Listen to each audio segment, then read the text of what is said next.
Hola a todos los estudiantes de Química Analítica Cualitativa. En esta ocasión estudiaremos una nueva unidad denominada equilibrio de iones complejos y sustancias anfóteras. Para esto, el primer tema que estudiaremos es el equilibrio de iones complejos y al final veremos las sustancias anfóteras. Dentro del equilibrio de iones complejos, primero es necesario hacernos una pregunta. ¿Qué es un complejo? Un complejo, según el diccionario de la Real Academia Española, dice que se compone de elementos diversos, también que es algo complicado, o es un conjunto o unión de dos o más cosas que constituyen una unidad. Pues entonces, desde que vemos la definición de complejo, según el diccionario, podemos ver que es un conjunto de cosas y que vamos a unirlas para formar un complejo. Y así como dice la primera definición, que se compone de varios elementos, tendremos que también estudiar cuáles son esos elementos de los cuales se compone un complejo. Para esto vamos también a estudiar qué es un complejo o un compuesto de coordinación, qué es un ion complejo y qué es un ligando. Pues un complejo o compuesto de coordinación es una estructura o un compuesto que está formado por un metal y está formado por los ligandos. Ya más adelante veremos cuáles son los ligandos, cuáles son los metales de los cuales puede estar formado un complejo. Luego, un ion complejo es únicamente la parte cargada positiva o negativa de este compuesto. Más adelante se podrá comprender de mejor forma esta definición. Y el ligando son todos aquellos que se unen al metal, son todos aquellos compuestos que se unen al metal. Y vamos a ver también todos esos ligandos más adelante. Por ejemplo, en la imagen que podemos ver, el ligando puede ser el cloro, puede ser el amoníaco, los cuales son los ligandos.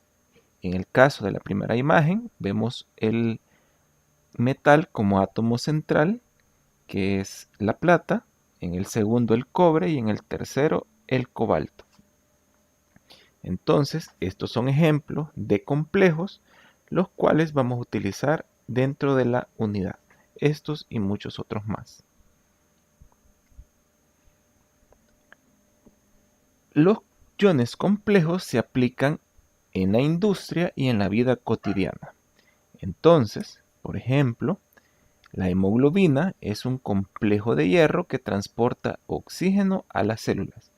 Este está en la sangre de los seres humanos y es un complejo de hierro. Como podemos ver en la imagen, el átomo central es de hierro y dentro de él están unidos los ligandos. Luego, anteriormente, se utilizaba en la industria fotográfica.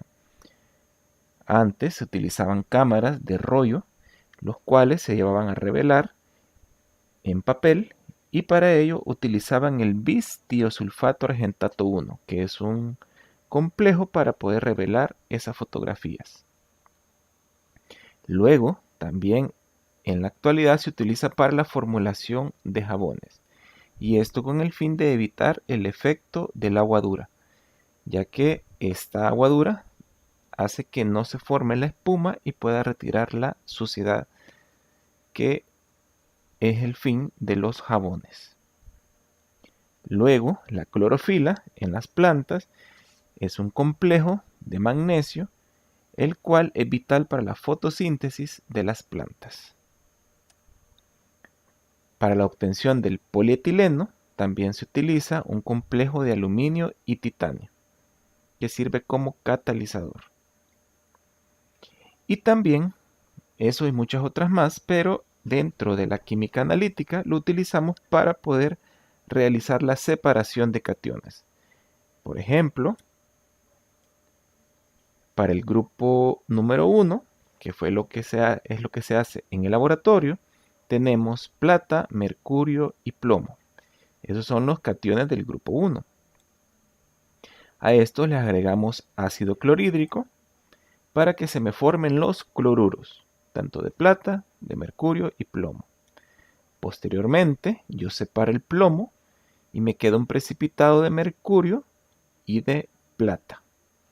A este precipitado, que tiene los dos compuestos, yo le agrego cantidad suficiente y en exceso de amoníaco concentrado o de hidróxido de amonio concentrado.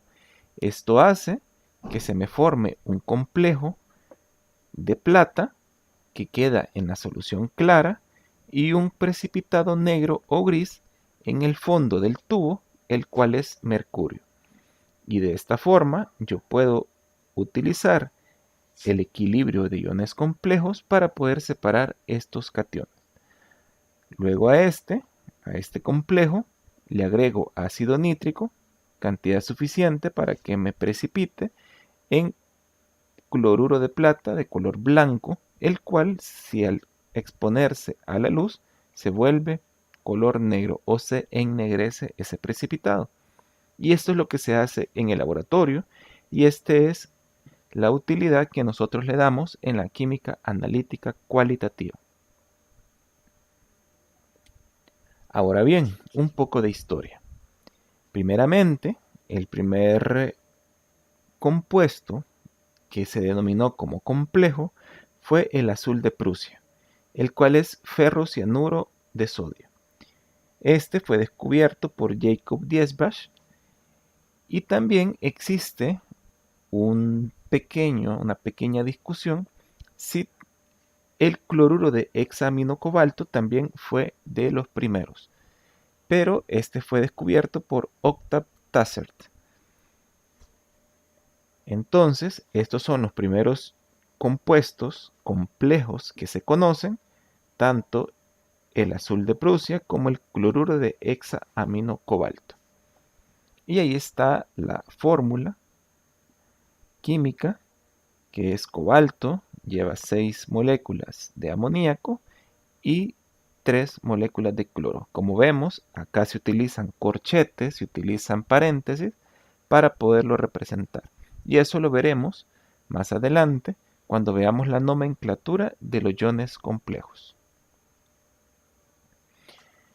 Dentro de la teoría de Werner se encuentran los postulados, que son muy importantes. El primer postulado dice que la mayor parte de los elementos poseen dos tipos de valencia. Esta puede ser una valencia primaria y una valencia secundaria. La valencia primaria es la que comúnmente conocemos como número de oxidación, que es el más común. Entonces, la valencia primaria, todo elemento tiende a satisfacer su valencia primaria, que es el número de oxidación. Pero también existe un tipo de valencia que es secundaria y a este se le denomina número de coordinación. El número de coordinación es la cantidad de ligandos que se pueden unir a un metal. Entonces, todos los elementos poseen dos tipos de valencia, como ya vimos, la primaria el número de oxidación y la secundaria el número de coordinación.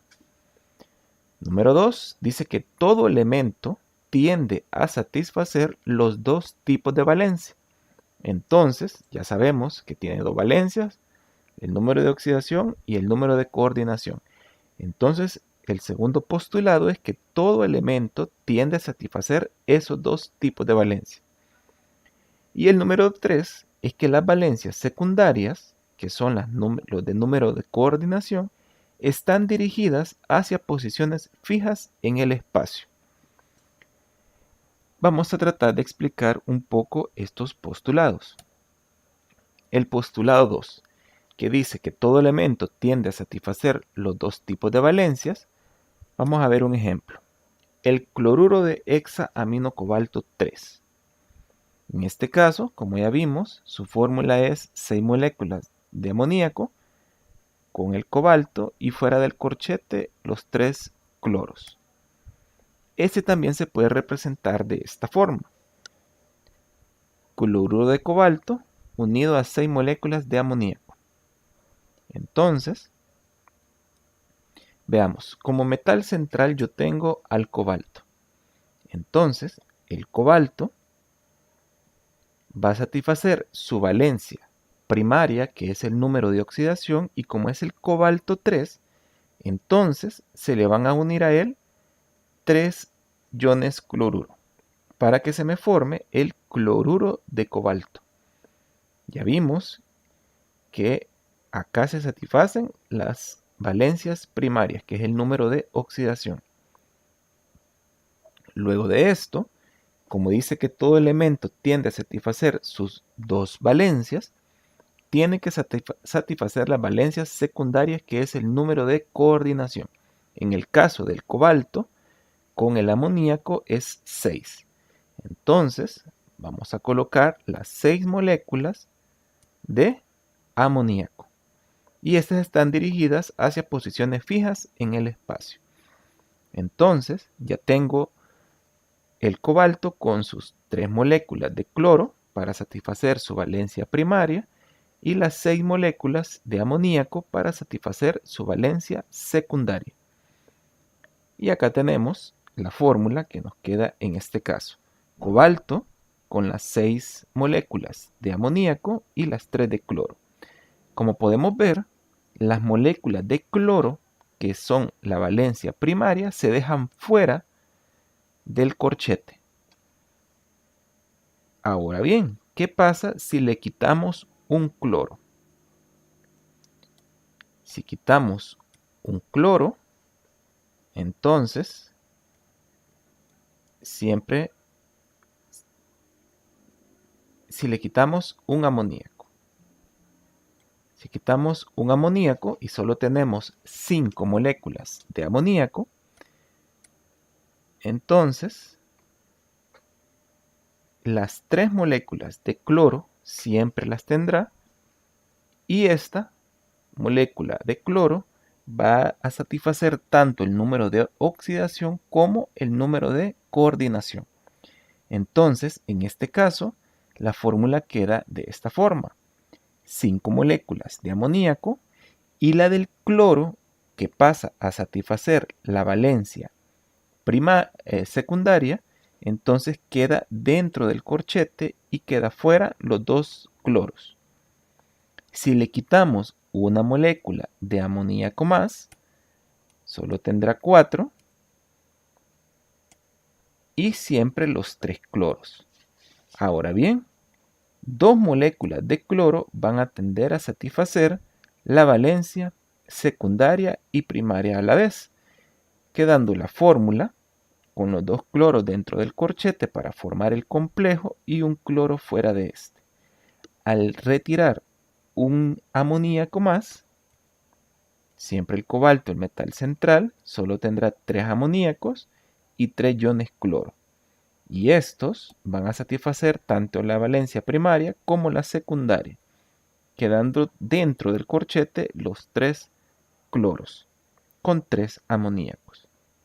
Entonces, esto es la explicación de cómo se satisfacen las valencias primarias y secundarias de todo elemento, como dice el postulado número 2 de Werner.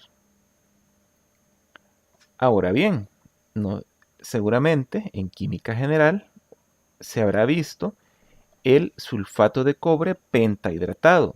¿Qué significa esto? Significa que el cobre está unido al sulfato para satisfacer su valencia primaria, que es el número de oxidación. Pero también tiene 5 moléculas de agua, los cuales satisfacen la valencia secundaria, que es el número de coordinación. Entonces, escribiendo esto como fórmula de un ion complejo, queda el cobre unido con las 5 moléculas de agua y una molécula de sulfato fuera del corchete. Estos iones complejos forman ciertos enlaces. Por ejemplo, tenemos el hidrógeno, el carbono y el nitrógeno, los cuales cumplen con la regla del octeto. Tienen 8 electrones en su alrededor. Y si al carbono, que cumple con la regla del octeto, le agregamos 4 moléculas de hidrógeno, se me forma el CH4 y ahí queda satisfecha la regla del octeto con los pares de electrones, 4 pares de electrones unidos al hidrógeno. ¿Qué pasa en el caso del nitrógeno? También cumple la regla del octeto, los 4 pares de electrones. En este caso, si le agregamos 3 moléculas de hidrógeno, me quedan un par de electrones por compartir. Este par de electrones por compartir se pueden utilizar para unirse al metal mediante enlaces coordinados. Este enlace coordinado son los que forman los iones complejos. Entonces, este par de electrones de nitrógeno se pueden unir al metal. Por ejemplo, tenemos el NH3 con 2 pares de electrones por compartir, se unen con la plata positiva. Entonces se me forma esta estructura, esta forma, que es nitrógeno con las 3 moléculas de amoníaco unido a la plata. Pero el número de coordinación de la plata o la valencia secundaria es 2 en el caso de la plata con el amoníaco. Por lo tanto, yo le puedo agregar otro amoníaco más y se me unen 2 amoníacos a la plata. Y siempre con la carga positiva, que sería la valencia primaria, para que pueda llegar, por ejemplo, un cloro. Entonces, de esa forma, los iones complejos forman enlaces coordinados. Si recordamos, en las teorías ácido-base, teníamos el ácido que puede aceptar electrones más una base, que era un donador de electrones, formando un compuesto de coordinación. En este caso, el ácido es el metal y la base es el ligando para formar un compuesto de coordinación, un compuesto complejo. Entonces, los iones complejos también se pueden explicar mediante la teoría de Lewis.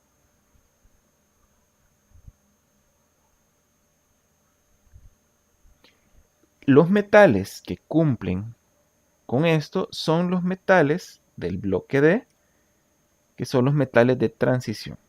Entonces, estos son los que forman complejos regularmente.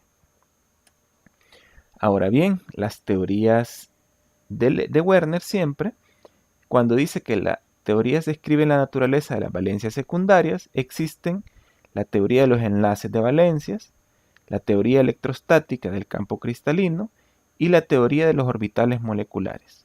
Entonces, con esto no vamos a profundizar en la química analítica cualitativa, ya que únicamente nos sirve para poder ver cómo es que se unen los ligandos con los metales. Esto, lo de la posición en el espacio de los ligandos unidos al metal, no nos interesaría, ya que únicamente nos basamos en la formación de estos compuestos para poder obtener el equilibrio. Entonces, eso es todo por esta clase y nos veremos en la próxima clase para poder continuar con los iones complejos. Saludos a todos.